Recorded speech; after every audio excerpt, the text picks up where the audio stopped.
sans plus tarder, juste j'ai envie de dire un petit résumé sur un peu le contenu de la première thématique qui nous sera présentée par le professeur Boudendoula.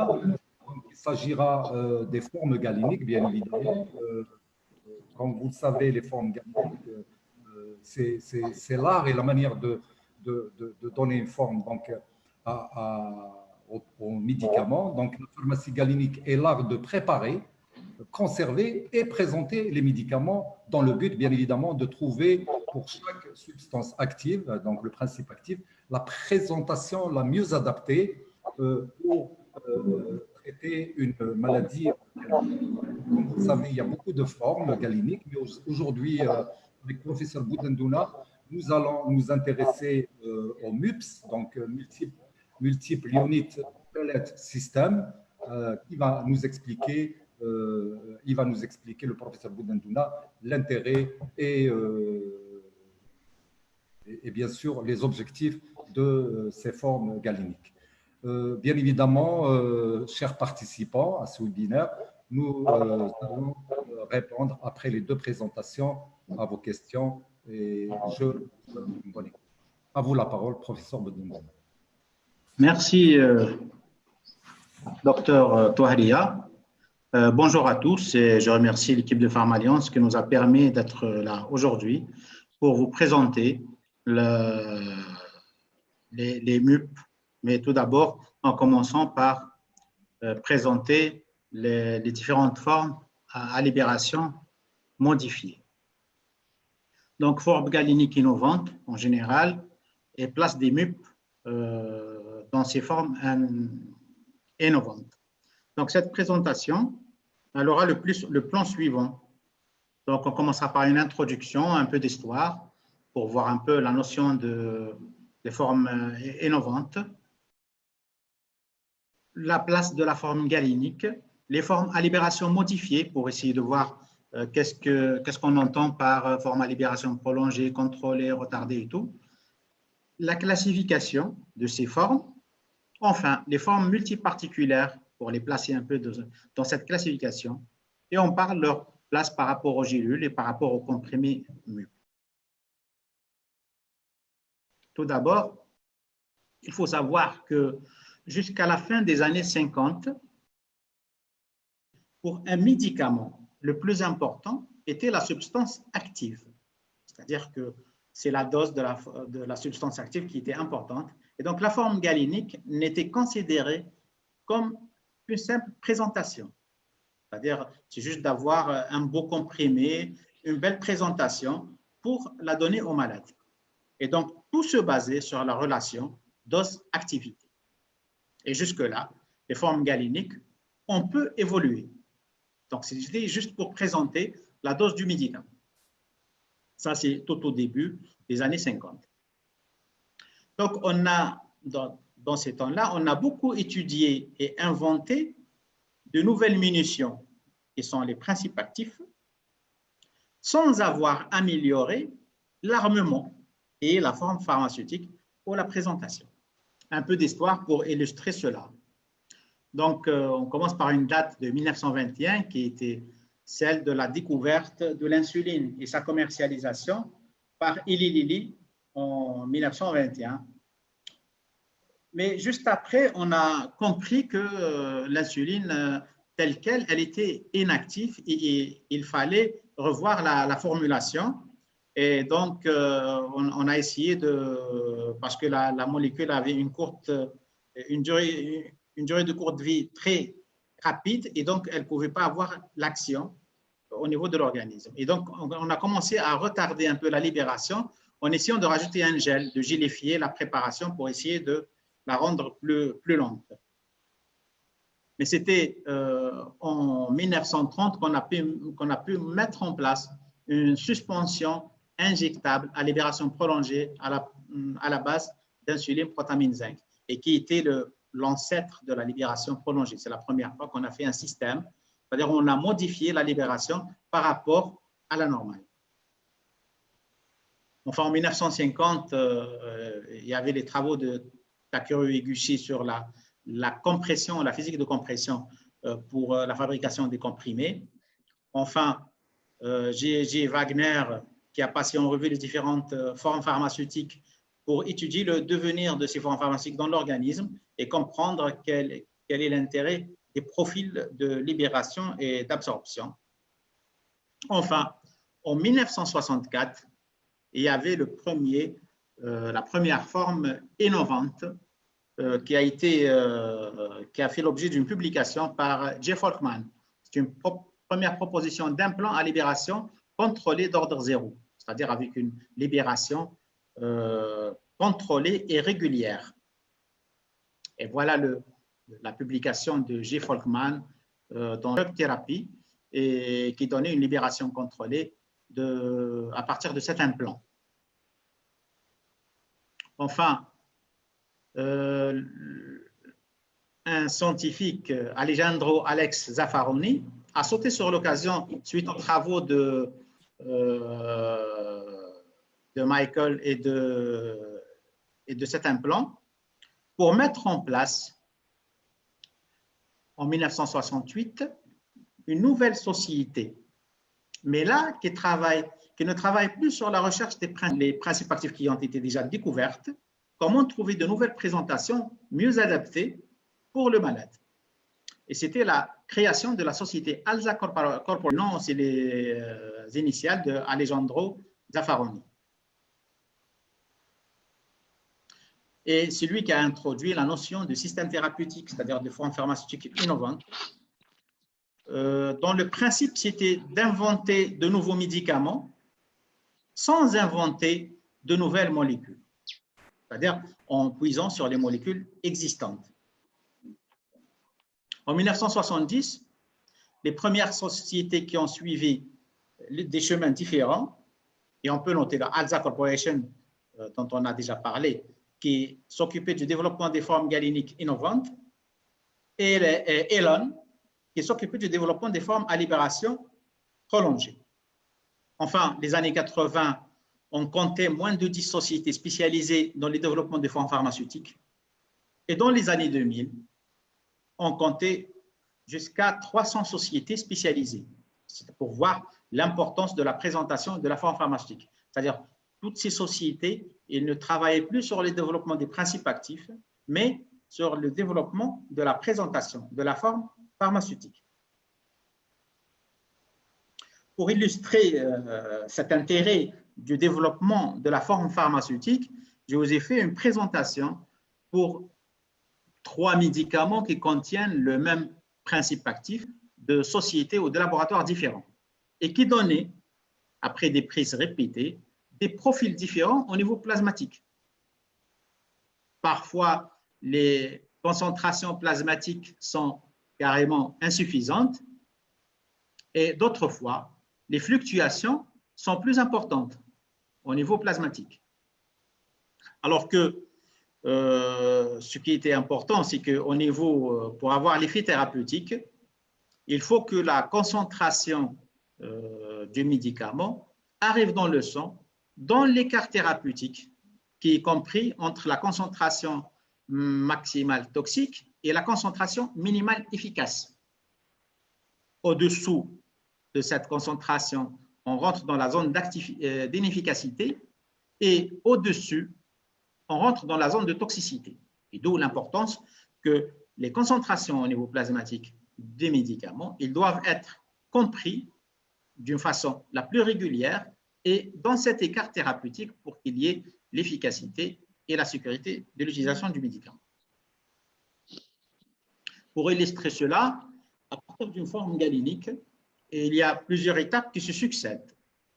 Et donc, du support galénique, le principe actif il doit être libéré déjà sous forme de particules et puis principe actif en forme de solution. Il doit traverser les barrières biologiques pour arriver au niveau plasmatique et enfin pour arriver au niveau du sang. Et ces étapes, on peut les énumérer entre libération, dissolution, absorption, distribution au niveau de l'organisme avec métabolisme par excrétion ou métabolisme lui-même et enfin une seule quantité, une petite quantité qui arrive au niveau de la cible pour qu'il y ait la réponse thérapeutique.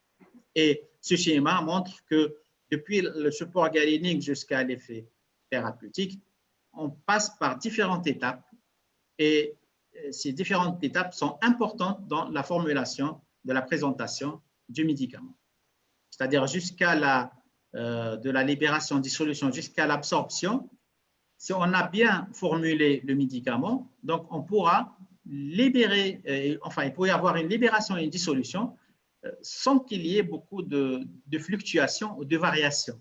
Mais si on n'a pas bien maîtrisé, d'un lot à un autre, d'un comprimé à un autre, il peut y avoir des variations et donc il peut y avoir une variation dans le fait.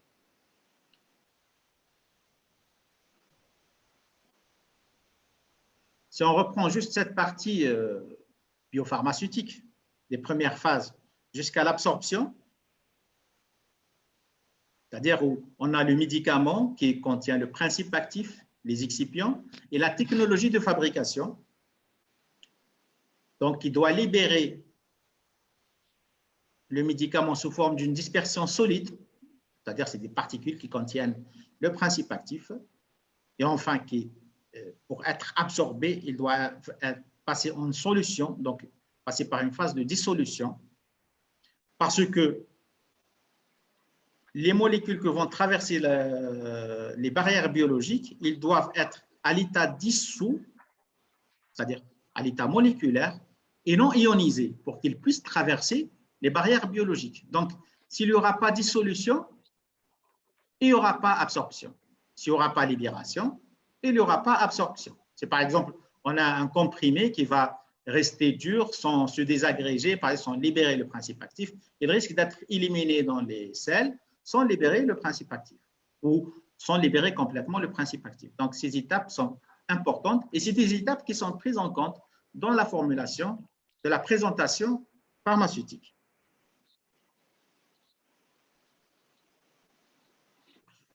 Enfin, on arrive c'est-à-dire libération pharmaceutique, c'est pour ça qu'on parlait de forme à libération modifiée. Forme à libération modifiée par rapport à quoi?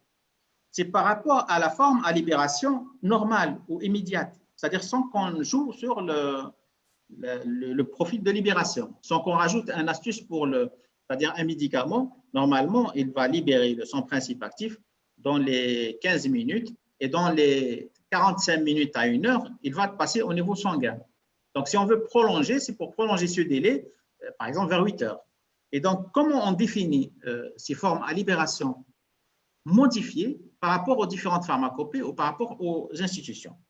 Donc, selon la pharmacopée américaine, l'USP 30, les formes à libération modifiées, elles sont définies. Et on dit que sous l'expression forme à libération modifiée ou modified release dosage form, on distingue les deux types. Les formes à libération retardée, delayed release dosage form, ou les formes à libération ralentie, extended release dosage form. Et beaucoup de termes qui peuvent remplacer les uns et les autres, tels que, on parle aussi de controlled release, prolonged action ou sustained release. Et tous ces termes sont synonymes de extended release. C'est-à-dire on utilise beaucoup de termes, mais en réalité, tous rentrent dans forme à libération modifiée ou forme à libération prolongée. Selon la pharmacopée européenne, les formes à libération modifiée sont définies comme étant des formes ou des comprimés enrobés ou non, préparés avec des excipients spéciaux, des procédés particuliers ou les deux en même temps, c'est-à-dire en utilisant des excipients spéciaux et des procédés particuliers, visant à modifier la vitesse, le lieu ou le moment de la libération de la ou des substances actives. Donc là, dans cette définition de la pharmacopée européenne, on met l'accent sur trois termes importants, c'est-à-dire modifier la vitesse de libération, le lieu de libération ou le moment de libération. Ces formes à libération modifiée, ils comprennent les comprimés à libération prolongée, les comprimés à libération retardée et les comprimés à libération séquentielle. C'est-à-dire au niveau de la pharmacopée européenne, c'était un peu plus détaillé. On a décrit 3 catégories des formes à libération modifiées, qui sont formes à libération prolongée, retardée, séquentielle. Mais on va voir un peu en détail pour chaque catégorie quel est le profil de libération pour mieux voir la différence entre les uns et les autres. Et c'est pour cela qu'on a suivi avec une classification. La classification, elle se base sur quoi? C'est-à-dire, on classe les formes à libération modifiées par rapport à la vitesse de libération immédiate ou conventionnelle. C'est comme par exemple un comprimé de paracétamol à libération immédiate. C'est-à-dire, il donne un profil de libération normal, rapide, immédiate. Nous, dans le domaine pharmaceutique, on le définit par certains tests, c'est-à-dire on dira que ce comprimé il doit se désagréger en 15 minutes. Donc, c'est ça ce qui définit un comprimé à libération immédiate ou conventionnelle. Et voilà le profil d'un comprimé à libération immédiate. Et tout ce qui va venir, c'est-à-dire pour définir les formes à libération modifiées, c'est par rapport à cette libération immédiate. Et là, la première catégorie, c'est les formes à libération accélérée. C'est-à-dire, on va chercher à créer une forme dont la libération est plus rapide que la forme à libération conventionnelle. Il s'agit de formes solides à libération rapide dont le profil de libération se rapproche à celui de la solution. C'est-à-dire c'est comme si on préparait une solution. C'est une forme solide, mais la vitesse de libération, c'est comme une solution. Les intérêts de ces formes, c'est-à-dire l'effet recherché, et donc c'est quand on cherche une plus grande activité ou une plus grande rapidité d'action. Quand on a mal, on a une rage de dents, on veut un effet rapide. Et donc, ces formes peuvent trouver leur place. Et ou une meilleure biodisponibilité. Et comme exemple, depuis les plus anciens, on a les comprimés effervescents, les lyophilisats oraux, LIOC, les comprimés solubles, les comprimés dispersibles et les comprimés orodispersibles. Il faut savoir que les comprimés orodispersibles, c'est une forme plus élégante et plus récente parce que, par exemple, pour les comprimés effervescents, les comprimés solubles et dispersibles, on est obligé de mettre la forme d'abord en solution avant qu'il y ait, avant absorption, avant ingestion, alors que les formes orodispersibles, donc on peut directement prendre le produit sans problème. Les formes à libération différées. Dans ce cas, la libération est retardée. Donc, ces formes sont traitées de façon à résister au suc gastrique et à se désagréger au niveau intestinal dans un double objet, protection de la muqueuse stomacale, protection du principe actif. Et il s'agit des formes gastro-résistantes ou entérosolubles. Et la libération est retardée suite à un temps de latence.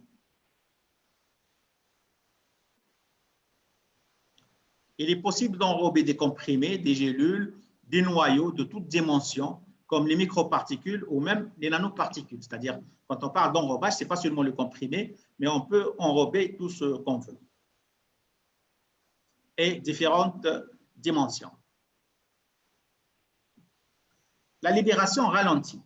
La libération ralentie, et on en distingue libération répétée, c'est-à-dire répétée dans le temps, et dans ce cas, la division de la dose unitaire est fractionnée en 2 ou 3 doses, ou plusieurs doses, pour libérer le principe actif à des délais différents.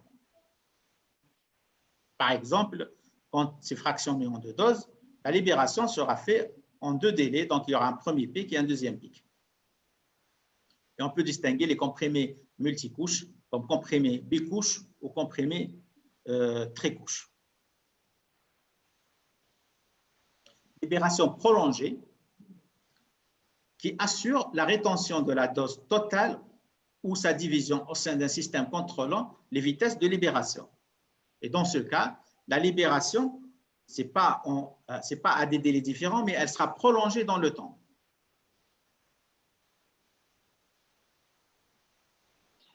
Et on a surtout le cas du comprimé matriciel. Comprimé matriciel qui, par définition, c'est une dose unitaire du principe actif total qui est retenue au sein d'un système contrôlant la vitesse de libération. La rétention, elle peut se faire par inclusion dans un excipient insoluble dans les liquides de l'organisme, formant une matrice à partir de laquelle le principe actif sera libéré lentement. Et on en distingue les matrices inertes, c'est-à-dire dont l'excipient est inerte et le principe actif, il est dispersé dans cet excipient. Et il sera libéré lentement à travers ces pores ou ces canalicules après entrée du liquide gastrique et dissolution ou solubilisation du principe actif.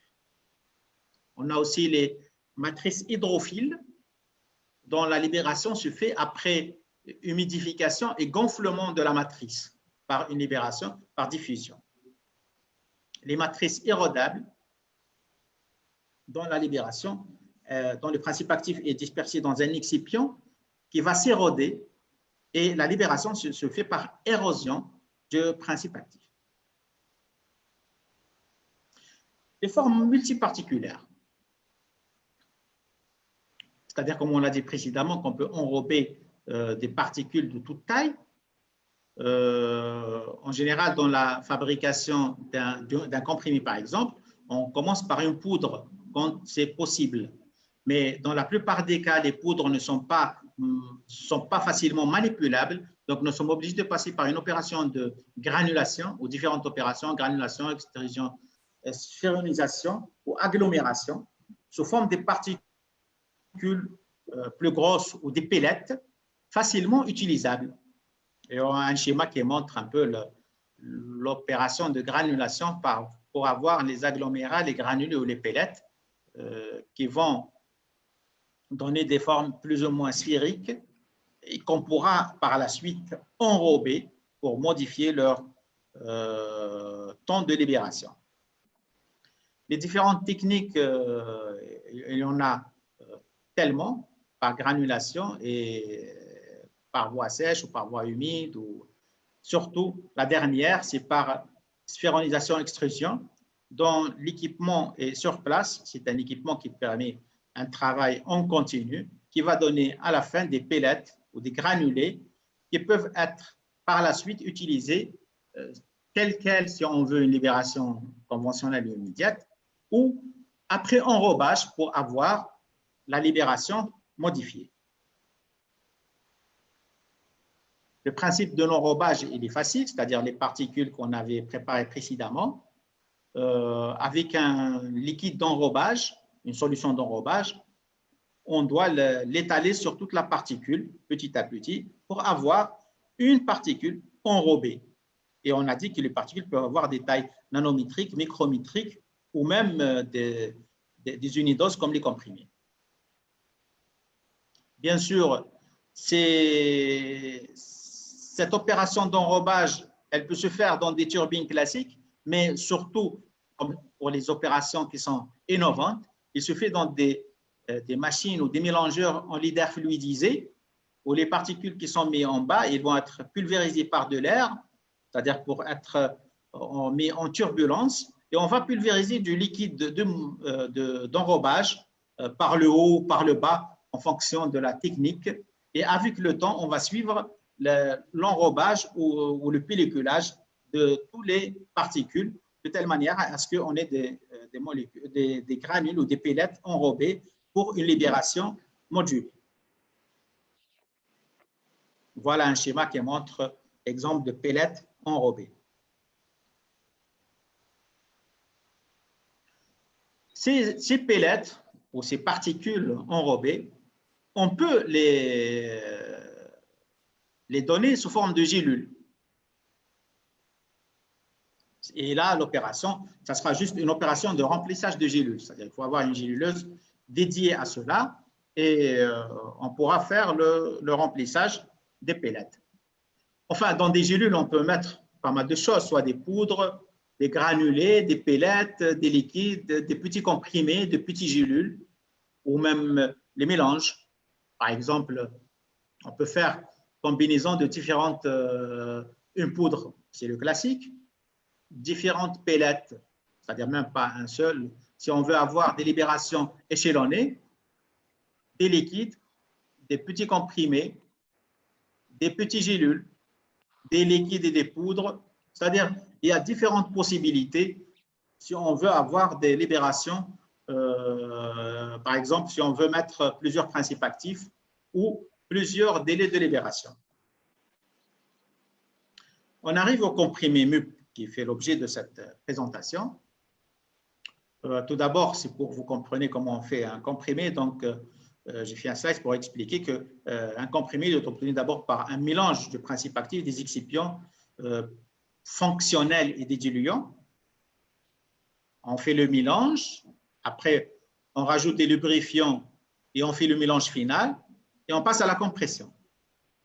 Maintenant, quand les poudres normales ne sont pas facilement utilisables ou manipulables, ou qui ne sont pas facilement compressibles, on peut faire une opération de granulation ou de préparation de pellettes et on passe directement par mélange des pellettes avec un diluant et lubrification et compression à partir de ces pellettes, de ces granulés qui ont un comportement plus intéressant pour avoir des comprimés adéquats. Comprimé MUP, donc c'est un comprimé qui contient à l'intérieur des multiparticules, plusieurs pellettes qui sont enrobées et qui sont comprimées sous forme d'un comprimé. Voilà un schéma qui montre un comprimé à base d'une multitude de microparticules ou de pellettes. Bien sûr, ce comprimé il peut être, c'est-à-dire dans notre cas, le comprimé n'est pas enrobé. Donc, c'est un comprimé nu qui est à base de pellettes enrobées. Donc, le comprimé, en apparence, il est comme un comprimé conventionnel, mais une fois qu'on le prend, après ingestion, il va se désagréger au niveau stomacal et il va libérer les particules qui sont enrobées et qui peuvent être gastro-résistants. Mais on peut mettre aussi des particules à libération modifiée, pas seulement gastro-résistantes. C'est-à-dire, on peut moduler la libération en fonction de ce qu'on veut, en fonction des particules qu'on met dans le comprimé. Mais dans le cas où c'est juste la gastro-résistance, c'est-à-dire une fois qu'il est ingéré et qu'il commence à avoir la désagrégation, les microparticules vont rester intactes et vont passer au niveau intestinal pour qu'il puisse y avoir la dissolution de l'enrobage et libération du principe actif.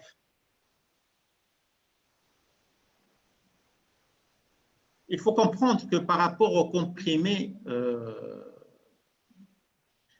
les inconvénients de la gélule, c'est-à-dire si on compte juste au comprimé. La gélule, elle revient plus cher que le comprimé, parce que c'est la gélule vide qui coûte cher. C'est-à-dire, ça c'est le premier inconvénient. Le deuxième inconvénient par rapport à un comprimé, la gélule, elle n'est pas fractionnable. Par contre, un comprimé, il peut être sécable, quadrisécable, on peut le... Et le troisième inconvénient par rapport aux gélules, c'est-à-dire par rapport aux comprimés, les gélules, ils peuvent se coller à la paroi de l'œsophage. Et donc, il peut y avoir des problèmes de déglutition. Et donc, ça, c'est les inconvénients des gélules. Et donc, par rapport au comprimé, c'est pour cela que la forme la plus utilisée et la forme de choix, c'est le comprimé. La gélule, c'est une forme élégante. Sa formulation est plus simple que le comprimé. Mais le fait qu'elle revient plus cher et qu'elle a ses inconvénients, on a tendance à utiliser les comprimés qui sont plus utilisés. Maintenant, si on va aller vers des formes plus développées, c'est-à-dire comme les MUP, comprimés à base de plusieurs particules ou de pellets, c'est-à-dire si on prend des pellets sous forme de gélules ou sous forme de comprimés, par rapport aux inconvénients de la gélule, il est plus intéressant d'avoir des comprimés à base de pellets que des gélules. Certes, c'est-à-dire l'inconvénient des comprimés MUP, ce n'est pas un inconvénient, c'est un avantage. C'est la difficulté de la formulation. Si on arrive à faire une formulation de comprimés MUP, c'est plus intéressant. Les microparticules ou les pellets dans des gélules, c'est une solution de facilité parce qu'on va ramener des pellets qu'on va faire un remplissage direct des gélules et le problème est terminé. Donc, c'est ça l'avantage des comprimés MUP par rapport aux gélules. En plus, une fois qu'on détient cette technologie, ce n'est pas facile pour tout le monde de la copier rapidement ou de la faire plus rapidement. Il faut savoir que la forme comprimée, c'est-à-dire, ce n'est pas comme la gélule, elle ne se colle pas au niveau de l'œsophage comme la gélule, et ce qui est important. Après, dans les comprimés technologiques, là, on a les MUP, c'est-à-dire surtout les gastro-résistants par rapport aux médicaments concernés, mais on peut aussi avoir des comprimés MUP plus technologiques, c'est-à-dire dans lesquels on peut mettre des pellets ou des microparticules à des libérations contrôlées, à des délais différents. Et donc, qu'on pourra encore donner plus d'importance à cette forme. Et si je citerai en dernier exemple, c'est les comprimés osmotiques, qui est une forme quand même très innovante. Aujourd'hui, on est arrivé à développer des formes multiparticulaires osmotiques. Et ce qui est très, très important. Donc, on reste toujours dans les MUP, mais des formes, maintenant, au niveau institutionnel, c'est-à-dire par rapport aux formes pharmaceutiques, on ne définit pas par catégorie. Ça reste, pour les laboratoires, ça reste du marketing, mais au niveau institutionnel, on parle que formes à libération modifiée, c'est-à-dire dans lesquelles on a classé les 3 catégories. C'est-à-dire, par rapport à l'enregistrement, par rapport au réglementaire, les choses sont cadrées. C'est-à-dire, même si vous allez faire une libération contrôlée, mais elle rentre toujours dans la forme à libération modifiée. Même si vous allez faire une forme technologique et modulable, elle reste encore dans les formes contrôlées. Et donc, si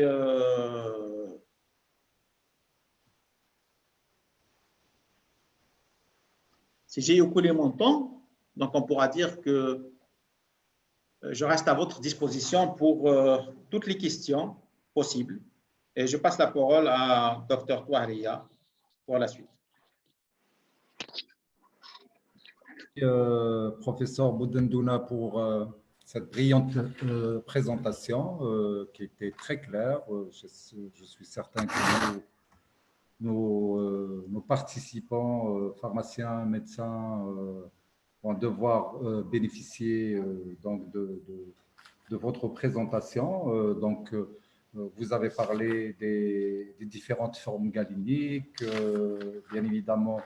Vous avez parlé donc des formes galéniques à libération modifiée avec beaucoup de détails, donc sachant qu'il y a plusieurs libérations prolongées, retardées, séquentielles. Vous avez parlé aussi de l'intérêt de ces formes galéniques à libération modifiée. Nous allons revenir certainement après la deuxième présentation de Dr Nokhoul avec des questions pour en savoir un peu plus, pour faire comprendre exactement l'intérêt de ces formes, de cette technologie MUPS pour nos participants. Je vous remercie. Donc, sans plus tarder, nous allons tout de suite passer à la deuxième thématique, qui est la bioéquivalence, garantie de la qualité. Donc, qui sera présentée, encore une fois, je répète, par Dr Nokhoul. Donc, comme vous savez, la bioéquivalence est un terme de pharmacologie. Donc, Bioéquivalence, juste pour dire une phrase sur la bioéquivalence, quand deux principes actifs sont identiques, lorsqu'ils sont administrés à la même concentration, ils engendrent un même effet. Nous pouvons dire qu'ils sont équivalents. Donc, sans plus tarder, professeur Mokhoul, qui va nous relayer tout cela avec tous les détails sur la bioéquivalence. J'ai envie juste de dire que sa présentation, elle va nous introduire sur le principe, sur les principes, donc l'introduction des principes sur les principes et les génériques, la définition du médicament générique, la définition évidemment de l'équivalence thérapeutique, comment évaluer l'efficacité et la sécurité des médicaments génériques, et enfin l'intérêt des études de bioéquivalence pour les formes orales et solides. Voilà, docteur Nakhoul, à vous la parole.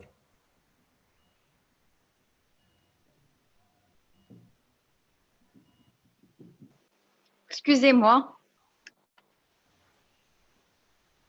Bien évidemment, juste après la présentation du docteur Nakhoul, nous allons passer aux questions qui seront destinées, qui commencent à arriver à mon niveau, qui seront destinées aussi allô, bien… allô. Oui, docteur Nakhoul, à vous la parole. Alors, bonsoir tout le monde.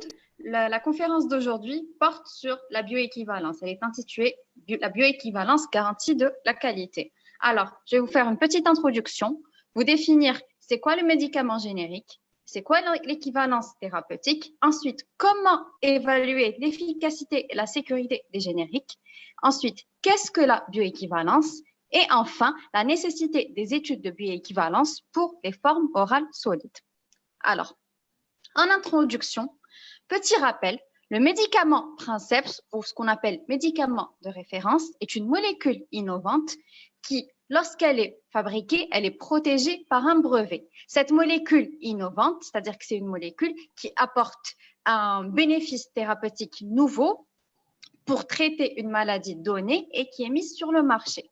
Donc, elle est protégée par un brevet. Pourquoi? Parce que cette molécule passe par différentes étapes d'essais précliniques et cliniques qui coûtent excessivement cher. Donc, pour amortir les coûts du développement clinique et préclinique de la molécule, elle est protégée par un brevet qui protège les données administratives et scientifiques concernant la substance active.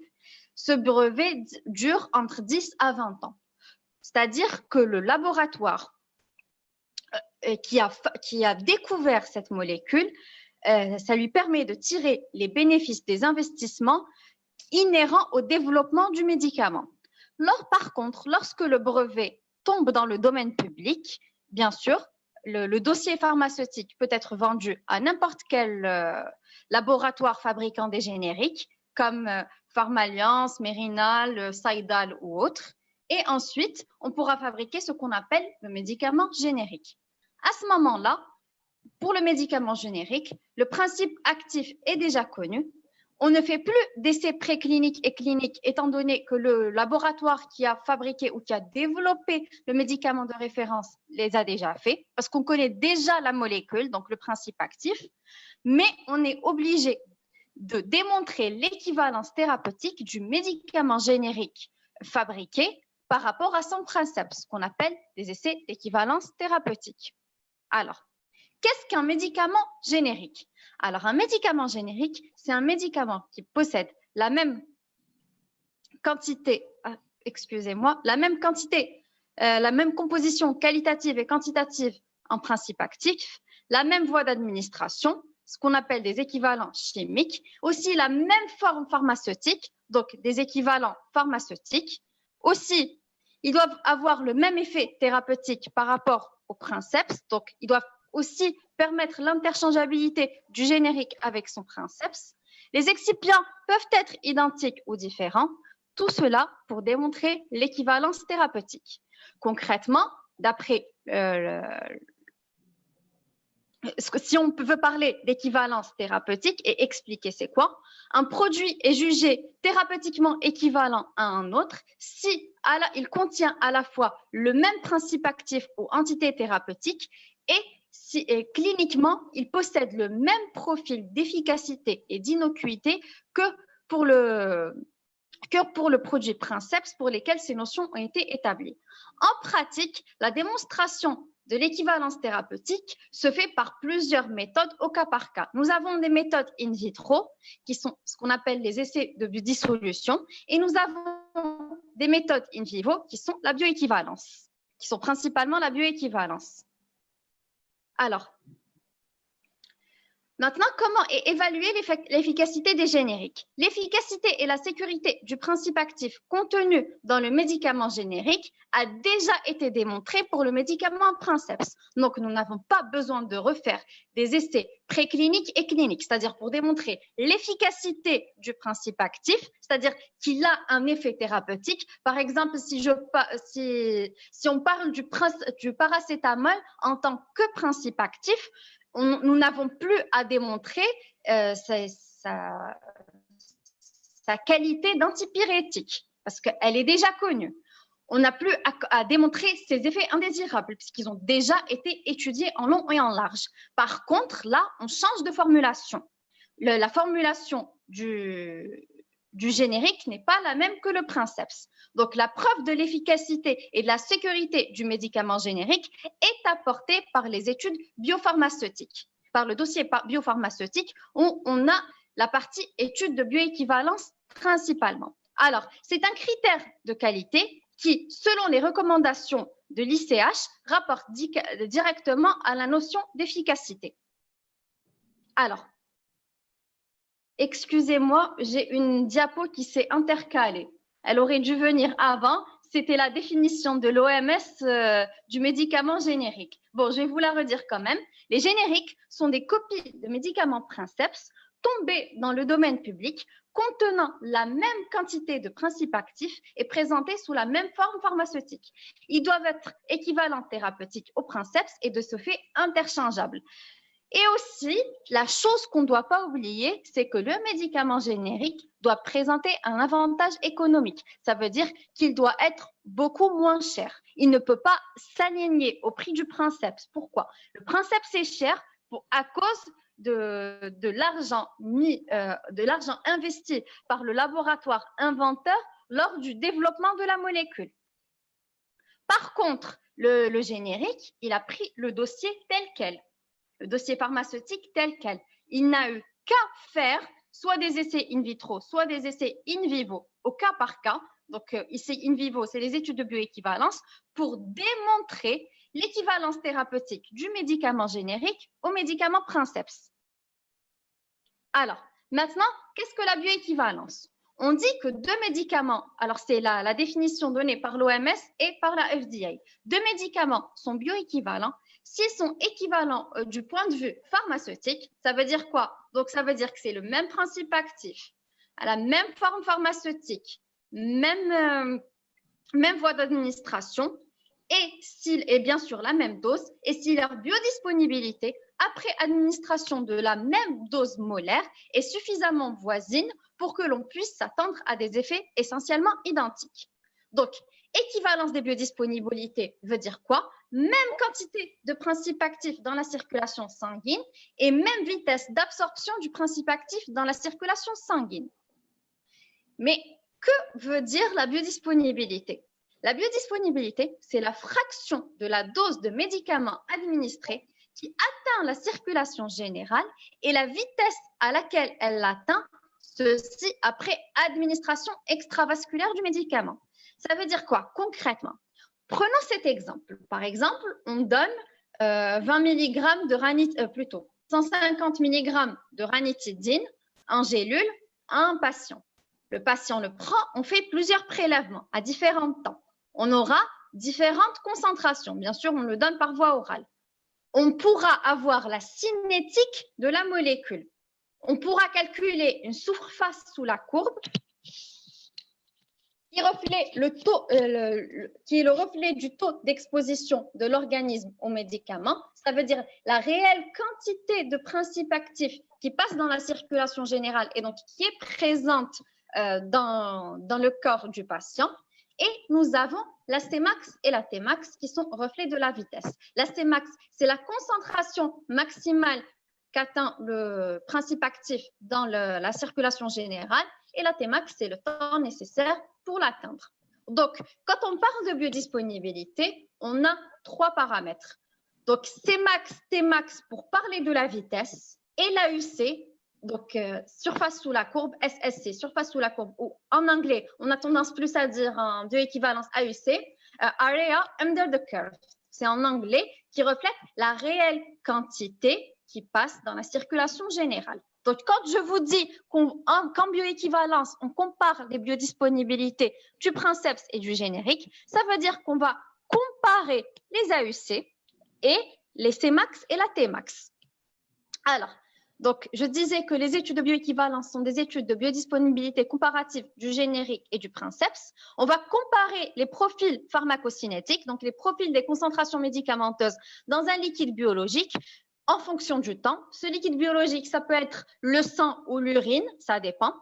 On va comparer ensuite les paramètres pharmacocinétiques reflets de la biodisponibilité. Donc, on compare ceux du générique par rapport au princeps en faisant les moyennes de plusieurs sujets. Pourquoi? Parce qu'une étude de bioéquivalence ne se fait pas sur un seul individu. Un individu n'est pas représentatif de la population générale. Elle se fait sur un groupe d'individus. Le nombre de sujets est déterminé de manière statistique. Donc, l'équivalence de ces profils préjuge d'une similarité dans l'efficacité et l'innocuité. Donc, regardez le médicament test est en vert et le médicament test, ou plutôt générique, est en vert et le princeps, ou le médicament référence, est en violet. On considère que les profils des concentrations sont proches, donc les biodisponibilités sont similaires. Regardez, ça veut dire que l'effet pharmacologique est proche. L'effet pharmacologique, donc l'efficacité est similaire. Donc, les études de bioéquivalence permettent de démontrer, donc d'infirmer ou de confirmer l'équivalence thérapeutique, étant donné qu'il pourrait exister une différence de biodisponibilité entre le princeps et le générique. Donc, la bioéquivalence remet en cause la théorie simpliste sur l'interchangeabilité des médicaments en se basant sur la similitude de leur teneur en principe actif. Ça veut dire quoi? Ça veut dire qu'on ne peut jamais se contenter d'un simple contrôle qualité physico-chimique où on fait le paramètre identification et dosage du principe actif. Ça ne veut pas dire que si le dosage du principe actif dans le comprimé entre princeps et générique similaire, que les médicaments sont bioéquivalents. Pourquoi? Parce qu'un médicament, c'est toute une technologie. C'est une formulation, c'est des excipients qui peuvent influencer la biodisponibilité du générique et aussi du princeps. Donc, maintenant, exigence d'une étude de bioéquivalence. Alors, les études de bioéquivalence sont exigées dans certains cas pour les formes à libération immédiate administrées par voie orale à action systémique. Ça concerne les médicaments qui sont indiqués dans les affections graves, ces médicaments qui ont une fenêtre thérapeutique étroite, qui ont une pharmacocinétique compliquée, c'est-à-dire qui présentent des propriétés physico-chimiques défavorables, un rapport excipient principe actif élevé, etc. Nous avons aussi les produits à action systémique destinés à n'être administrés ni par voie orale ni par voie parentérale, comme les patchs transdermiques ou les suppos. Les produits à libération continue ou à libération modifiée destinés à agir par un effet systémique, comme les MUPS. Des associations à dose fixe de produits ayant un effet systémique, comme le Pilera. Donc, pour rester dans le terme de la gastro, le Pilera, c'est un médicament qui contient 2 antibiotiques plus du sous-citrate de bismuth. Il est utilisé en gastro-entérologie pour combattre l'infection à l'Helicobacter pylori. Alors, produits pour lesquels l'étude n'est pas exigée, nous avons les solutions administrées par voie orale contenant le même principe actif et des excipients reconnus comme n'ayant pas d'effet sur le transit gastro-intestinal ou sur l'absorption du principe actif. On a aussi les médicaments administrés par voie orale, parentérale, auriculaire, ophtalmique, nasale, etc., sous forme de solution aqueuse contenant un même principe actif et des excipients aux mêmes concentrations. Et nous avons aussi les gaz médicaux. Donc, ce qu'on peut tirer ici globalement entre ces deux diapos, c'est que les études de bioéquivalence sont exigées principalement pour les formes orales solides et d'autres formes. Et les études de bioéquivalence ne sont pas exigées pour la forme solution, donc qu'elle soit administrée par voie orale ou par d'autres voies, à condition que, bien sûr, les excipients soient les mêmes ou, quand ils sont administrés par voie orale, n'aient pas d'effet sur le transit gastro-intestinal. Alors, maintenant, comment une étude de bioéquivalence est réalisée? Alors, regardez. On doit d'abord recruter un groupe de volontaires.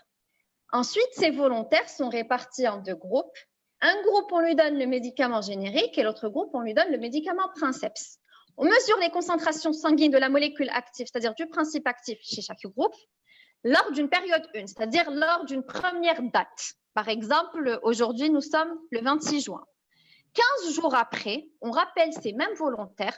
Ceux qui ont pris le médicament générique, on leur donne le princeps, et ceux qui ont pris le princeps, on leur donne le générique. Et la même chose, on mesure la concentration sanguine de la molécule active chez l'ensemble des volontaires. Donc, on fera une cinétique, on fera plusieurs prélèvements en fonction du temps, ce qui nous permettra de tracer les courbes, de calculer les AUC, donc les surfaces sous la courbe, et d'obtenir les paramètres Cmax et Tmax pour le médicament générique et pour le médicament princeps.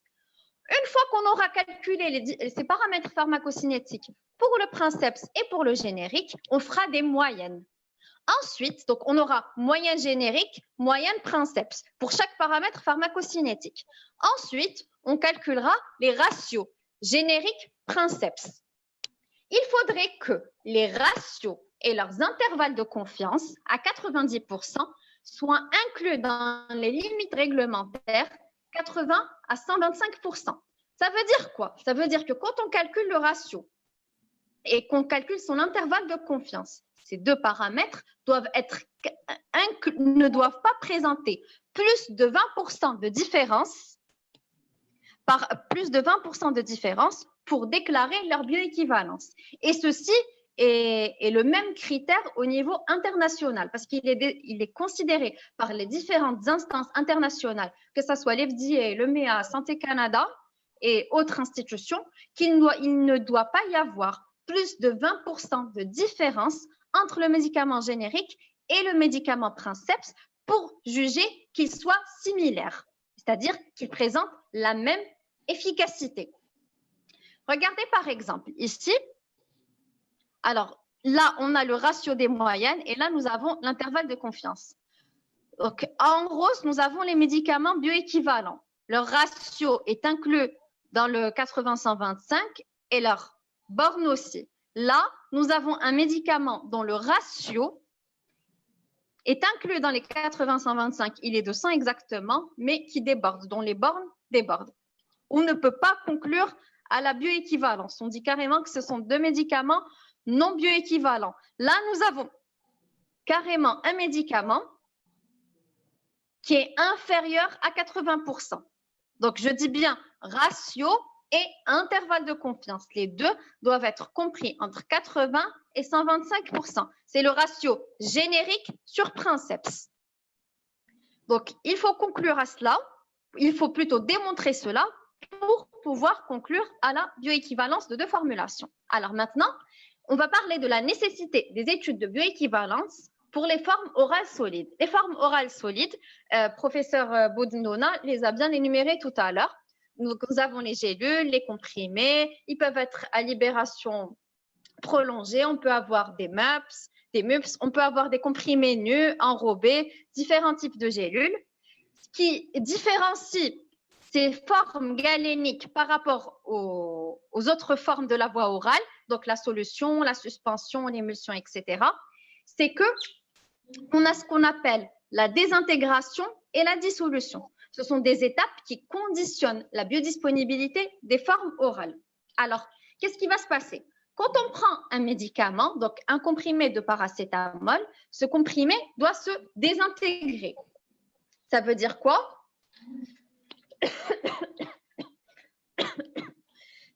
Excusez-moi. Donc, ce comprimé doit d'abord subir une dispersion solide. Donc, du gros comprimé, on aura de petites particules. Ensuite, il devra subir une dispersion moléculaire, donc se dissoudre, pour pouvoir être libéré dans le tractus gastro-intestinal et ensuite être absorbé. Donc, des étapes limitantes ou conditionnant la biodisponibilité. Elles vont conditionner la vitesse et le taux d'absorption du principe actif. Pourquoi? Parce que la désintégration ou la dissolution peuvent être lentes ou incomplètes et donc changer ou modifier la vitesse et le taux d'absorption du principe actif. Alors, maintenant, pour les facteurs influençant la biodisponibilité des formes orales solides. Alors, nous avons des facteurs propres aux médicaments et des facteurs propres au sujet. Alors, pour le médicament, nous avons principalement les propriétés physico-chimiques et les propriétés galéniques. Alors, nous avons la forme galénique et les excipients. Pour les propriétés galéniques, pour le sujet, nous avons tout ce qui est variabilité intra- et intersujet, ainsi que l'alimentation. Retournons aux propriétés galéniques. En fait, en bioéquivalence, on est censé avoir le même principe actif. Donc, les propriétés chimiques doivent être identiques. Donc, c'est surtout l'influence des propriétés galéniques qui peut influencer la biodisponibilité des formes orales solides. Alors, un petit rappel pour tout ce qui est facteurs liés au sujet. Nous avons la variabilité intra-sujet. Par exemple, un sujet, la biodisponibilité d'un médicament X peut changer au fil du temps chez le même sujet. Pourquoi? Parce qu'il ne réagit pas toujours de la même manière. Pourquoi? Parce qu'il peut prendre d'autres médicaments. Il peut s'alimenter de manière différente. Sa vidange gastrique, sa motilité intestinale peut être différente d'un jour à un autre, selon son état de santé, selon son moral, selon s'il fait un exercice physique ou pas. Aussi, on a ce qu'on appelle une variabilité intersujet qui peut aussi influencer. Donc, on a la variabilité génétique, c'est-à-dire que nous avons une composition génétique différente qui va influencer deux étapes principales de la pharmacocinétique qui sont le métabolisme et l'absorption. Pourquoi? Parce que nous avons affaire au cytochrome P450 où on a une forte variabilité génétique qui est responsable du métabolisme et nous avons les P-glycoprotéines qui sont des protéines des flux qui empêchent l'absorption du principe actif. Aussi, toujours par rapport à la variabilité interindividuelle, alors entre sujets, nous avons une vidange gastrique et une motilité intestinale différentes. Ça, c'était à titre de rappel. Maintenant, nous allons nous intéresser aux propriétés galéniques, qui en fait, c'est ce qui doit être maîtrisé pour démontrer la bioéquivalence d'un médicament générique à son princeps. Alors, nous avons d'abord la forme pharmaceutique. Les différentes formes galéniques diffèrent entre elles par le temps nécessaire pour libérer le principe actif dans l'organisme, le lieu de sa libération, et ça va conditionner ou influencer la biodisponibilité. Je vais vous donner un exemple tout simple. Regardez. Un médicament à libération immédiate versus un médicament à libération prolongée. Si on va voir leur concentration max, la concentration max du médicament à libération immédiate a lieu, donc le temps nécessaire pour atteindre la Cmax a lieu bien avant le médicament à libération prolongée. Prenons l'exemple aussi des médicaments à libération soutenus, si je ne me trompe pas. Voilà, soutenus, regardez, ils n'ont pas de pic d'action. Pourquoi? Puisqu'ils doivent permettre une libération continue et stable du principe actif, sans pic. Donc, regardez, on atteint un certain seuil qui doit rester stable au fil du temps. Donc, la forme pharmaceutique différente va entraîner une biodisponibilité différente. Donc, des AUC, des surfaces sous la courbe, des Cmax et Tmax qui diffèrent selon la forme pharmaceutique. Regardez, là, on a un autre exemple. On a un même principe actif au même dosage, mais deux formulations différentes. On a la formulation A et la formulation B.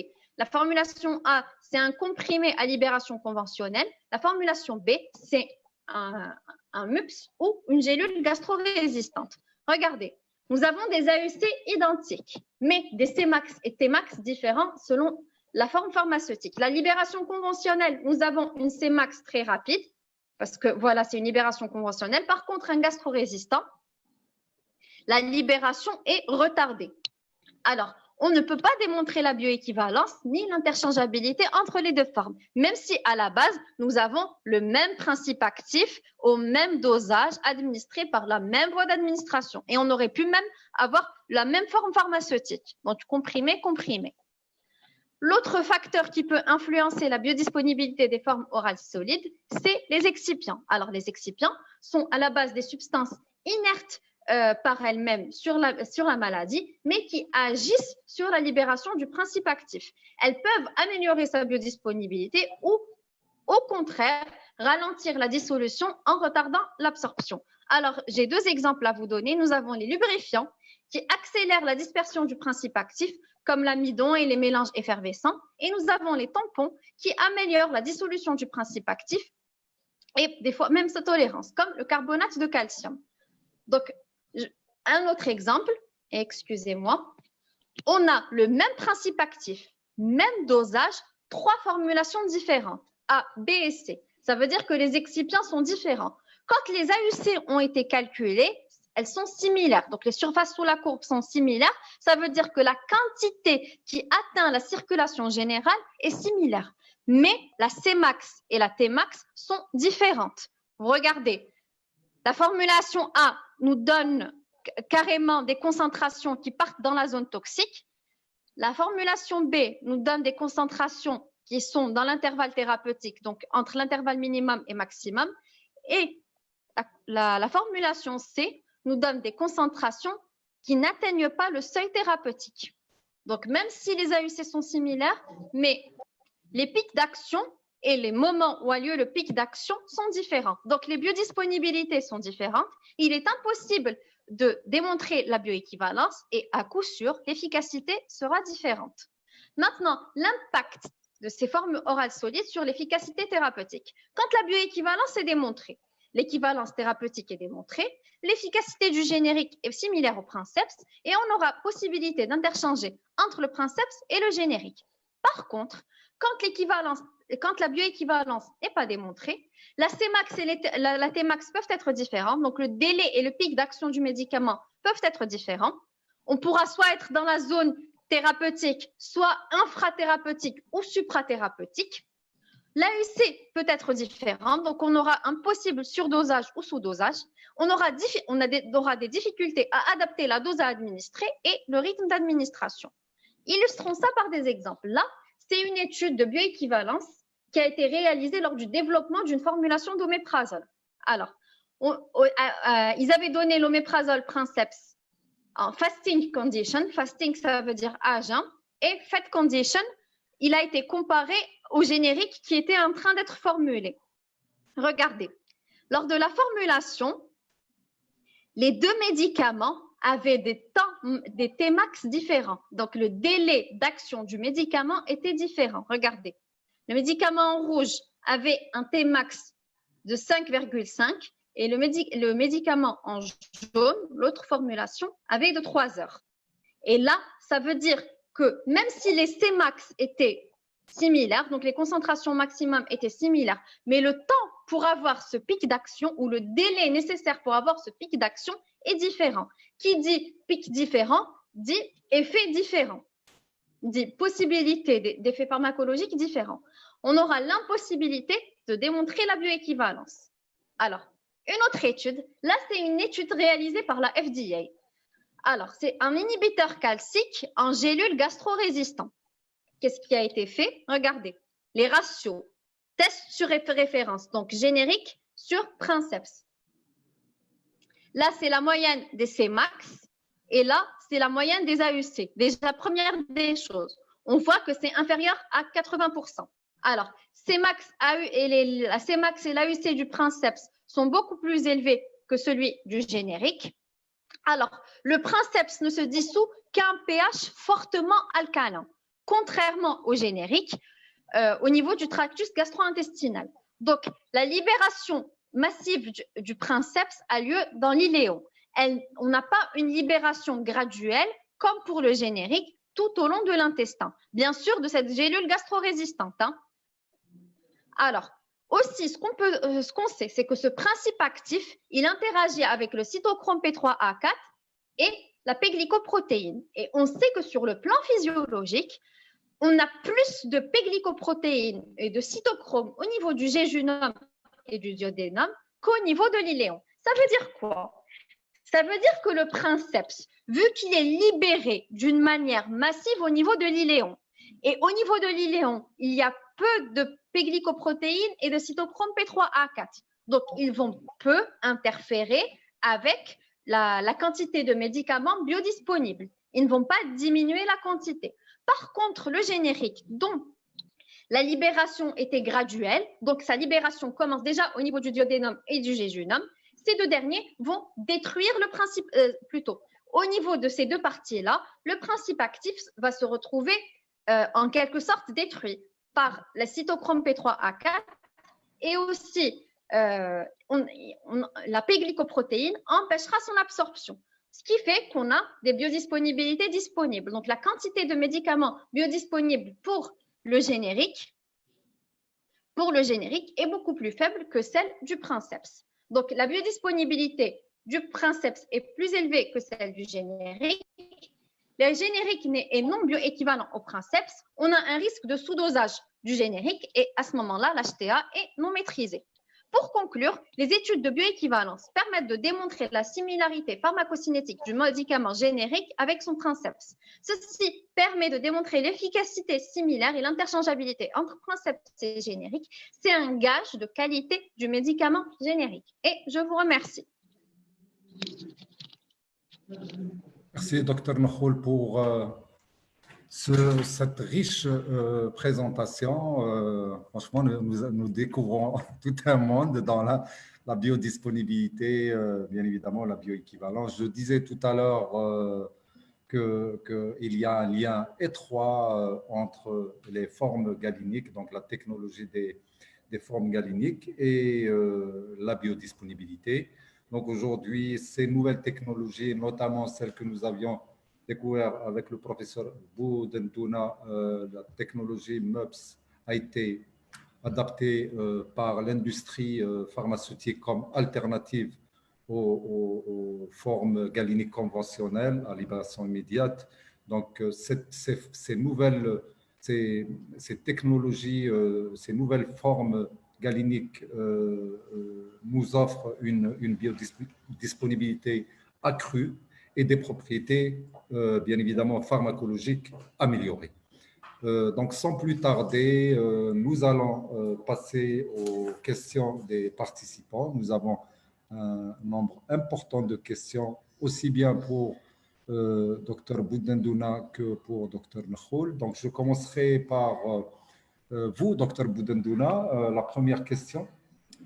La forme pharmaceutique à libération prolongée est-elle identique ou non à celle à libération modifiée et y a-t-il des différences significatives?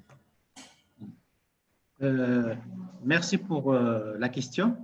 Comme j'avais défini dans la forme à libération modifiée, on avait dit que dans la classification, il y a différents types. Elle peut être accélérée, retardée ou prolongée. Alors que libération prolongée, c'est une catégorie de libération modifiée. La libération prolongée est une libération modifiée. Mais la libération modifiée, elle peut être prolongée, retardée ou accélérée. Exact. Très bien.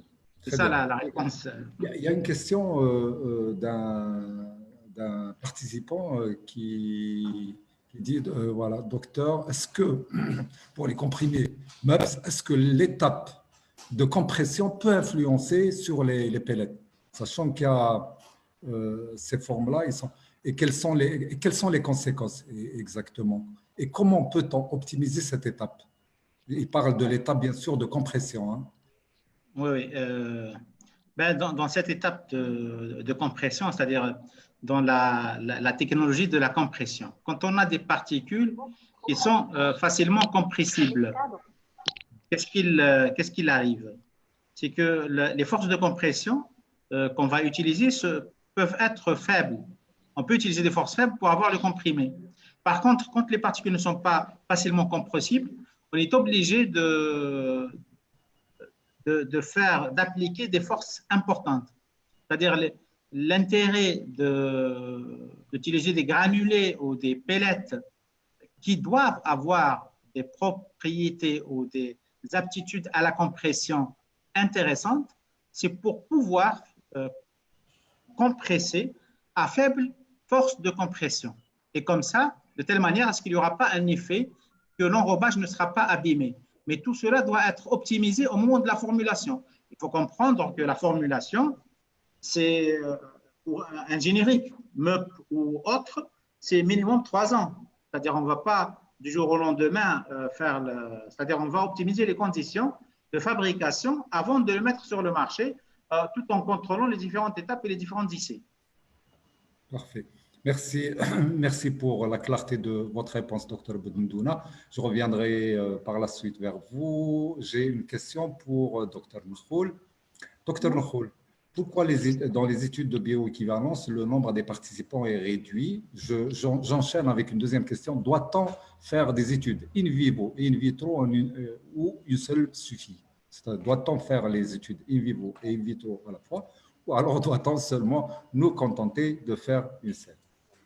Alors, pour le nombre de sujets, c'est le nombre de sujets réduit, ça ne veut pas dire 10, ça veut dire 12 et plus. On peut aller de 12 à 100 sujets. En fait, le nombre de sujets nécessaires est calculé d'une manière statistique en fonction de la variabilité individuelle du principe actif. Donc, c'est toute une histoire statistique. Et donc, avant toute chose, une étude de bioéquivalence est classée comme étude clinique. Donc, c'est tester un médicament sur l'homme. Et sur le plan éthique, il nous est interdit d'essayer un médicament sur un nombre très important de sujets. La deuxième question, s'il vous plaît, excusez-moi, Dr Touahria. La deuxième, pourquoi les études oui, est-ce qu'on doit étudier oui, in vivo et in vitro. In vitro à la fois ou alors Alors, en fait, c'est au cas par cas. Pour in vivo, in vitro, donc ça dépend de la classification BCS de la molécule. La classification BCS, c'est qui nous classe la molécule. Dr Boudendouna, je pense que je ne me trompe pas, selon sa solubilité, sa perméabilité. Donc, le BCS classe 1, fortement perméable et fortement soluble, exonère le médicament des études de bioéquivalence. Ça veut dire qu'on ne fait pas d'études de bioéquivalence et qu'on fera plutôt une dissolution in vitro. Les autres, la classe 4, faiblement perméable et faiblement soluble, empêchent toute étude in vitro. Les études de bioéquivalence sont exigées. La classe 2 et la classe 3, en général, l'étude de bioéquivalence est obligatoire parce qu'il y a soit un problème de perméabilité, soit un problème de solubilité, sauf à quelques exceptions. Vous avez répondu à la fois à d'autres questions de participants.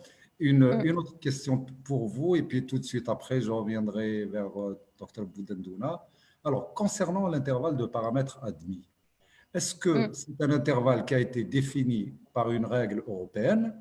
Cet intervalle est-il le même pour toutes les molécules? Non. Il a été calculé pour que les variations entre les concentrations dans le sang d'un médicament générique et de son principe varient dans des proportions différentes. Je ne sais pas si Alors, oui, j'ai compris la question. Alors, la règle de 80-125, elle n'a pas été établie par les Européens, elle a été établie par la FDA. La FDA a établi la règle des 80-125 pour la bioéquivalence moyenne, ou la biodisponibilité moyenne. C'est tout un calcul statistique. Parce que, en fait, normalement, c'est des valeurs log transformées. Donc, de plus ou moins 20%. Quand on enlève le log, on a 80-125%. Ça veut dire qu'on considère qu'il n'y a pas plus de 20% de différence entre le princeps et le générique pour qu'il ait la même efficacité. Et ça fait l'objet de toute une démonstration mathématique. Il y a des articles sur ça. Donc, il y a des articles sur cette démonstration mathématique qui a laissé la FDA adopter cela. Si je ne me trompe pas, c'est Schwirman qui a établi donc la table du nombre de sujets nécessaires pour une étude de bioéquivalence et qui a fait la démonstration des 80-125. Aussi, cette règle des 80-125 n'est pas applicable à tous les médicaments. Il y a des exceptions. Nous avons les médicaments à index thérapeutique étroit. L'intervalle est réduit à 90-111. Pourquoi? Parce que vu que l'index thérapeutique est étroit, on préfère resserrer l'intervalle pour qu'il y ait moins, pour être sûr qu'il n'y a pas de différence entre le générique et le princeps et ne pas tomber dans le sous-dosage ou le surdosage thérapeutique. Un autre cas de figure, nous avons ce qu'on appelle les médicaments à forte variabilité intrasujet. Donc, c'est des principes actifs ou leur formulation qui présentent une forte variabilité intrasujet. C'est des designs d'études de bioéquivalence différents. Ce n'est pas le simple chassé-croisé que je vous ai expliqué. C'est ce qu'on appelle les semi-replicate et les replicate design. Ça veut dire que chaque médicament est donné 2 fois. Donc, le princeps est donné 2 fois. Le générique est donné 2 fois. La condition, c'est que au moins le princeps soit donné 2 fois. Pour pouvoir calculer la variabilité intra-individuelle du princeps. Si cette variabilité intra-individuelle du princeps dépasse les 30%, la molécule est considérée comme principe actif ou formulation à forte variabilité intra-individuelle. Et à ce moment-là, l'intervalle pourra être plus ouvert. Et donc, il sera plus élargi, pardon. Il sera plus à 80-125. Oh, oh. Allô? Oui, oui, on vous entend. Allô? Alors, il ne sera plus à 80-125, mais il sera élargi et tributaire de la variabilité intrasujet obtenue. Calculez plutôt. Très bien, merci. Je vous en prie. Pour la clarté de votre réponse, Dr Nakhoul. Il y a une question pour Dr Boudendouna. Dr Boudendouna, sachant que le comprimé MUPS arrive jusqu'au déodénone, est-il préférable d'utiliser cette forme galinique dans le traitement de l'ulcère gastro-duodénal? Est-il préférable d'utiliser par rapport à quoi? Parce que c'est par rapport au comprimé gastro-résistant ou par rapport à la gélule qui contient les microparticules gastro-résistantes. Le comprimé MUP, c'est-à-dire certains, ils préfèrent le comprimé MUP pour la raison suivante. Si on prend par exemple un comprimé, si on reste dans les comprimés, un comprimé gastro-résistant ou un comprimé MUP. Le comprimé gastro-résistant, l'inconvénient, c'est-à-dire s'il y aura une libération après la gastro-résistance, une libération rapide. Donc, on peut aller vers des doses élevées, une absorption élevée et qui peut donner des concentrations plasmatiques élevées et des toxicités. Par contre, sous forme des microparticules, c'est-à-dire les libérations, ils seront plus modulées et plus réguliers. Et c'est pour cela qu'il y a eu cette tendance d'avoir les MUP, c'est-à-dire qu'on aura plusieurs particules enrobées qui vont libérer. Donc, même s'il y aura une particule qui va libérer rapidement, il y aura les autres qui vont arriver plus régulièrement. Il n'y aura pas d'effet de burst effect ou d'effet élevé qui cause des effets toxiques. C'est pour cela qu'on préfère la libération comprimée MUP. Par rapport au comprimé, par rapport à la gélule, on a dit que la gélule revient plus chère et elle peut coller à l'œsophage. Elle a ses inconvénients classiques par rapport au comprimé classique. Merci, Dr Boudendouna. Il y a une question pour Dr Nakhoul. Bonjour, ça c'est une question d'un participant. Bonjour, Dr Nakhoul. Merci pour la présentation intéressante. Une question. En Algérie, est-ce que tous les médicaments pour lesquels la bioéquivalence est exigée est faite automatiquement, et cela en voyant le nombre de médicaments sur le marché? J'enchaîne par une deuxième question. Pourquoi une étude de bioéquivalence pour les produits administrés par voie intraveineuse n'est pas nécessaire? Alors, je vous remercie pour la question. Alors, pour la voie intraveineuse, c'est des formulations solutions. Comme je l'ai expliqué tout à l'heure, les solutions, on n'exige pas la bioéquivalence. Vu qu'il n'y a pas l'étape de la solution, la solution intraveineuse, donc on donne le médicament directement par voie intraveineuse. On l'administre directement dans le sang. Donc, on n'exige pas l'étude de bioéquivalence parce que normalement, la biodisponibilité est presque de 100%. On ne passe pas par l'étape d'absorption. Donc, qui dit pas d'absorption, pas de problème de perméabilité, etc. Et aussi, le principe actif est en solution. Nous n'avons pas le problème de désintégration, désagrégation, etc. Alors, en Algérie, les études de bioéquivalence, selon la réglementation algérienne, sont exigées pour les médicaments à index thérapeutique étroit et les médicaments indiqués dans les affections graves. Et oui, les études sont obligatoires pour ces médicaments-là, c'est-à-dire tout ce qui est médicaments immunosuppresseurs, médicaments de l'hépatite qui sont fabriqués en Algérie et autres médicaments utilisés dans ces affections, c'est-à-dire graves.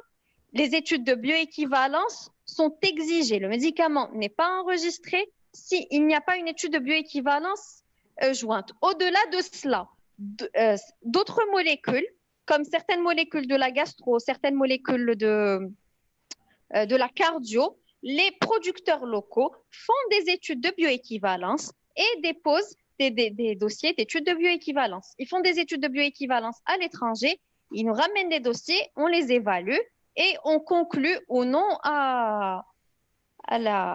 c'est-à-dire à la bioéquivalence ou au rejet ou à l'acceptation du dossier. Merci, merci, docteur Nakhoul. Alors, une question pour docteur Boudendouna. Alors, quelles sont les grandes différences c'est-à-dire en termes d'avantages, bien évidemment, entre les formes orodispersibles et le lyophilisat? Enfin, la différence entre lyophilisat oraux, c'est la technologie de fabrication, c'est-à-dire on fabrique par lyophilisation. Et la lyophilisation est une technologie qui coûte cher. C'est-à-dire on arrive à une forme qui est extrêmement soluble dans l'eau. C'est-à-dire, mais c'est la technologie qui est... Oui, l'orodispersible, c'est du lyophilisat. L'orodispersible, non, l'orodispersible, ce n'est pas du lyophilisat. C'est un comprimé qui est fabriqué par la méthode classique, par une machine de compression, en utilisant des excipients spéciaux. En général, ils utilisent les super désintégrants. C'est des désintégrants, mais tellement ils sont forts et puissants, on les appelle les super désintégrants, qui permettent... Le dispersible le dispersible et le soluble, c'est la même chose, mais on doit les disperser dans l'eau avant ingestion, dans un verre d'eau. C'est-à-dire entre effervescent, soluble et dispersible. On doit d'abord les disperser dans l'eau avant ingestion. Ça veut dire qu'il faut toujours avoir une bouteille d'eau et un verre. L'orodispersible, vous n'avez pas besoin de la bouteille d'eau du verre parce que le comprimé, il peut se désintégrer ou se désagréger rapidement dans un peu de salive. Mais le dispersible, on peut l'avaler, docteur Boudin? Non, le dispersible, non. Le dispersible, vous devrez le mettre en solution avant de l'ingérer. C'est ça, c'est-à-dire si vous allez lire la notice, ça sera comme ça, c'est comme l'effervescent. Par contre, l'orodispersible, ça, son avantage, c'est que dès que vous le mettez sur la langue, c'est-à-dire dans la bouche… Oui. Contrairement au lyoc, on le met sous la langue. C'est ça, comprimer lyoc. Bon, sous la langue, c'est-à-dire quand c'est destiné à être absorbé par la gingivale, donc c'est spécifique, sous la langue. Mais je parle du lyoc, on peut aussi le mettre dans l'eau avant de l'appliquer. Mais le lyoc, la difficulté du lyoc, c'est que c'est la technologie de fabrication, parce que la lyophilisation, c'est une technologie quand même lourde, qui va revenir, c'est-à-dire qui va donner un prix plus cher au produit, parce qu'il y a le côté économique et le côté technologique.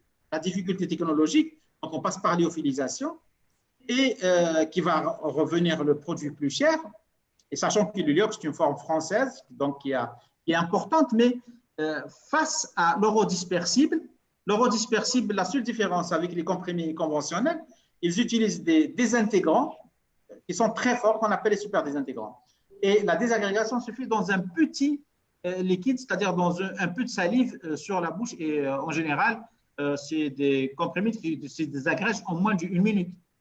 C'est-à-dire en quelques secondes, 60 secondes, on a fait le test et ça se disperse rapidement et ça évite les problèmes de déglution, soit en pédiatrie ou en gériatrie. C'est ça l'avantage de l'orodispersif. Très bien. Qu'apporte, toujours une question pour Boudendouna, qu'apporte finalement comme bénéfice la forme, la technologie MUPS sur le plan clinique? Ça, c'est une question qui répond plus aux cliniciens médecins. Oui, c'est-à-dire la forme MUP, celle qui est présentée gastro-résistant, c'est-à-dire l'intérêt, c'est que ça permet d'avoir une libération modulable et régulière au niveau intestinal pour qu'il y ait une absorption plus régulière, pour qu'il y ait l'effet. Mais pour donner une réponse sur le plan clinique, c'est-à-dire il faut faire un test clinique pour avoir la réponse clinique. C'est-à-dire c'est juste pour comparer par rapport à un comprimé, par exemple, gastro-résistant ou un comprimé MUP. Le comprimé MUP, il permet une modulation et une régularité de la libération qui peut prétendre une régularité de l'effet. Très bien. Docteur Nakhoul, une question qui vous est adressée. Bonjour, s'il vous plaît, docteur Nakhoul, pourquoi le dossier de la biodisponibilité est préparé à l'étranger et non pas chez nous? Alors, déjà, on ne dit pas dossier de biodisponibilité, on dit étude de bioéquivalence. Oui. Alors, les études de bioéquivalence ne sont pas réalisées en Algérie parce que nous n'avons pas de centre de bioéquivalence pour réaliser ces études. Alors, normalement, les études de bioéquivalence sont réalisées par des CRO, c'est-à-dire que c'est ce qu'on appelle Contract Research Organization, qui eux-mêmes réalisent l'étude. Ce n'est pas le fabricant qui, lui, va, par exemple, c'est-à-dire n'importe quel laboratoire génériqueur, va, lui, chercher les volontaires, tester la molécule, etc. Non, il paye un centre pour ça. Et chez nous, malheureusement, c'est en cours de développement, mais il n'y a pas de centre pour ça. Aussi, nous avons un souci par rapport à la réglementation, par rapport à la réglementation des essais cliniques, qui a un vide juridique par rapport au fait de tester des médicaments chez l'homme et le fait de rémunérer les volontaires. Donc, ce vide juridique empêche le fait de réaliser des essais de bioéquivalence chez nous aussi. Mais j'espère, Inch'Allah, dans les années à venir, déjà, ça commence un peu à bouger avec Saïdal qui veulent lancer leur propre centre de bioéquivalence, que les études seront réalisées en Algérie. Nous l'espérons aussi, Dr Nakhoul. Nous arrivons au terme de ce webinaire. Docteur Boudendouna, si vous voulez un dernier mot. Quelque chose, résumé, oublier quelque chose, voilà, vous avez la parole. Merci, Dr Touahria. D'abord, je remercie l'équipe de Pharmalliance de nous avoir donné l'occasion de se rencontrer et de faire ce webinaire. Et puis, c'est vrai, pour ces formes, c'est toujours intéressant de voir qu'est-ce qui se passe, les différentes nouveautés, mais comme le temps était un peu réduit, on n'a pas pu développer toutes il y en a encore d'autres formes qui sont technologiques, qui sont, parce que par voie orale, vous savez, on ne peut pas prolonger au-delà de 12 heures maximum, c'est-à-dire 12 heures de temps. Dans le temps, on parlait de 24 heures, mais d'un point de vue pharmacocinétique, c'est au-delà de 12 heures, c'est impossible. Et donc, on commence même à réfléchir pas à forme à libération prolongée, mais aussi aux formes à résidence prolongée. Mais on n'a pas pu traiter cette question parce qu'elle ne concerne pas les formes MUP et tout. Donc, je voulais éviter de développer encore pour être… Mais ça, ça peut avoir l'occasion de faire d'autres conférences pour essayer d'élargir à toutes les formes pour comprendre l'innovation galinique, qu'est-ce qu'elle pourra apporter dans l'avenir pour les différents laboratoires. Et je vous remercie. Merci, Dr Boudendouna. Dr Nakhoul, vous avez… Je voulais vous remercier, Dr Touharia, pour votre disponibilité. Remercier aussi le laboratoire Pharmalliance qui m'a permis de faire un petit aperçu sur la bioéquivalence pour un petit peu mieux expliquer ça à mes collègues médecins pharmaciens. Sachez que la bioéquivalence, c'est tout un monde, que ça ne concerne pas que les formes orales solides, ça concerne aussi les patchs, les suppositoires. Les études sont encore beaucoup plus complexes à réaliser et aussi très intéressantes. Et Inch'Allah, à l'avenir, en Algérie, ces études seront réalisées pour tous les génériques disponibles sur le marché. Merci beaucoup, docteur Nakhoul. Merci pour nos deux experts pour leur brillante communication qui nous ont fait bénéficier certainement à tous. Et je remercie aussi les nombreux participants à ce webinaire. Je rappelle qui rentre dans le cadre de la formation médicale continue. Donc, pour cela, je remercie aussi les laboratoires Pharmalliance pour avoir organisé pour le choix d'abord de ces thèmes et pour avoir organisé ce webinaire. Merci aussi à l'équipe technique qui est mobilisée au niveau du laboratoire pour assurer un bon déroulement technique de ce webinaire. Voilà, donc j'espère que nous allons nous rencontrer à d'autres occasions, Inch'Allah. Je dis à tous au revoir et à très bientôt.